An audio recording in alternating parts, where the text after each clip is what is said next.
Hello, Mrs. Katz. Tell me a little bit about what's going on with your dog, and we'll see if we can kind of help you out with what's going on. Hello, Mrs. Katz. Tell me a little bit about what's going on with your dog, and we'll see if we can help you out. Okay, so the dog's a little bit freaked out, sitting on the chair next to me, which we basically never do. So he's kind of like, "Hey, what's going on?" But if you look at those two pitches, completely identical. The only thing different is that I have a dog sitting next to me. Doesn't the dog evoke a little bit more like warm feelings towards me? Kind of demonstrates that, hey, this guy is an actual dog trainer. Like he's got a dog sitting next to him on a chair. Not an impressive thing to do if you're a professional dog trainer. If you're not a professional dog trainer, hey, that's kind of cool, right? In fact, anything that you can do with a dog rather than not having the dog seems to me like it would just be a no-brainer. Passions run surprisingly high amongst professional dog trainers about whether or not you should use a demo dog or not use a demo dog. Granted, I'm probably not going to convince you one way or the other because most dog trainers are stubborn, but at the least, maybe I'll give you something to think about. Now, on the one side of the issue, the people who are pro using a demo dog, they'll argue that your dog is your business card. That your dog demonstrates competency in your craft and in your trade. And they'll argue that the demonstration dog actually helps you in, not completely, but in many ways, build authority. Because after all, you can talk all day, but until they actually see your dog, it's all just talk. Now, on the other side of the issue, the people that don't use a demo dog, they argue that it's not about you and your dog, the professional dog trainer. It's about them and their dog, the client and their dog. And some of them will even argue that you should use the client's dog as your demonstration dog because reasons. Now, I'm personally really against that idea because there are so many things that can go wrong because you're taking a dog that you've never worked before, that you don't really know. And in 10 minutes, there's frequently issues that you're completely unaware of that can completely ruin your pitch. So I don't advocate that you do that until after you've gotten paid. That being said, even if you're not the type of dog trainer that takes their dog and works with it during the demo, you're just pitching them. I think that the dog trainer who uses the demo dog can do everything that the dog trainer who doesn't have a demo dog can do. Okay, and in addition, has the demonstration dog. Now, before you tune out, let me qualify that by saying that this is how I use the demo dog.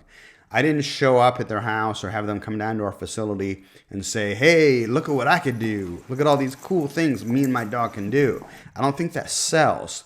What I do think sells, what I do think contributes to adding authority and demonstrating competence is that you have your dog with you, typically somewhere in the background, holding a downstay or holding a place command. And the way that I would do it is they'd come in, they'd see this, I'd immediately send my dog to the far corner of the room,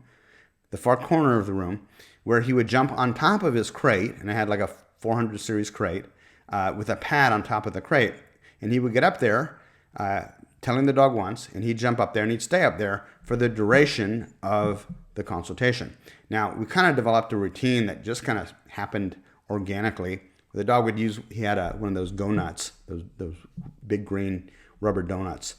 And he would take that with him and go up on top of the crate. And then he found that if it fell, he could jump down, get the donut, and then jump back on top of the crate, which the clients found hilarious. They found hilarious, and then they thought, oh my God, this dog is so well trained that he knows that if he gets off the crate, he's got to go right back up on the crate. Easy enough to teach. But even if he didn't do something like that, even if he just sent the dog to the place board or the place on top of the crate, that kind of stupid, simple stuff blows their mind. The average dog owner is so impressed that you can have your dog off at a distance of 50, 100 feet away, and their dog's running around and barking and doing all this stuff, and your dog just stays there. It's amazing. And whether or not that actually sells, I don't know. We don't have any data as to how well it works, how well it doesn't work. But I consistently, probably at least 1 out of every 2, maybe 1 out of 3 clients would remark about it, which means that they're watching and they're paying attention, and it's having a favorable impression on them. How does that hurt in any manner, in any shape or form? How does that hurt your pitch? It doesn't. It contributes to your pitch. It makes your pitch stronger by demonstrating competence and by demonstrating authority. So, again, I'm not saying, hey, watch all this cool stuff I can do with my dog, flips and spins and zigzags through your legs and, you know, all that kind of stuff. The dog is around, he's in the background, he's just kind of hanging out. It demonstrates that you know what you're doing. So, think about it. You know, if you're against using a demo dog, the demo dog does not have to be the whole routine.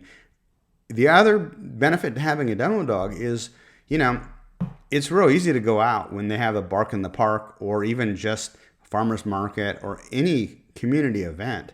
And if you have a demonstration dog that's flashy, that really, you know, like, wow, look at that dog. You're entertaining the crowd.